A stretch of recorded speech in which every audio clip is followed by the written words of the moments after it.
Sarvamanthan news महाराष्ट्रामध्ये आपलं स्वागत। पाहूयात आजच्या टॉप 10 हेडलाईन्स। पुढील 3 तासांसाठी मुंबई, ठाणे, रायगड आणि पालघरला रेड अलर्ट। 4ही जिल्ह्यात मुसळधार पाऊस, हवामान विभागाचा अंदाज। मुंबई, ठाणे, नवी मुंबई, पनवेलमध्ये जोरदार पाऊस, सकल भागात पाणी साचलं। दादरमध्ये पावसामुळे राजकीय पक्षांचे बॅनरही कोसळले। रत्नागिरी आणि सिंधुदुर्गात पावसाचा थैमान, जगबुडी नदीने ओलांडली धोक्याची पातळी, तर अर्जुन आणि कोंदिवली नद्यांनाही पूर। मुंबई गोवा महामार्गावर परशुराम घाटातील संरक्षित भिंत धोकादायक, डोंगरावरून येणाऱ्या पाण्याचा प्रभाव वाढल्यानं गॅबिलियन वॉल ढासळण्याची भीती।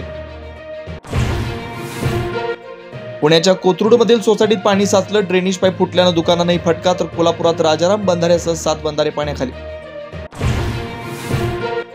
पुण्याच्या कुंडमळ्याजवळील इंद्रायणी नदीवरील पूल दुर्घटनेचा फोटो, दुर्घटनेत 4घांचा मृत्यू, खबरदारी म्हणून ड्रोनद्वारे पाहणी।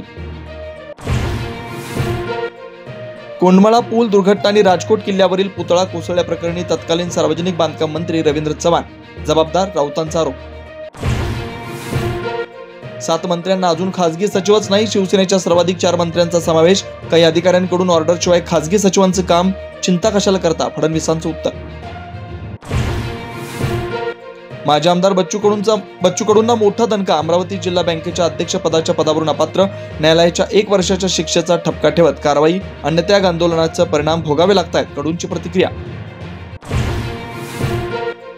वाढदिवस साजरा करण्यासाठी अल्पवयीन मुलांकडून अज्ञात व्यक्तीचं अपहरण करून हत्या, सोडलेल्या मोबाईलवरून हत्येचा उलगडा। सार्वमंथन न्यूज महाराष्ट्राला लाईक करा, शेअर करा, सबस्क्राईब करा।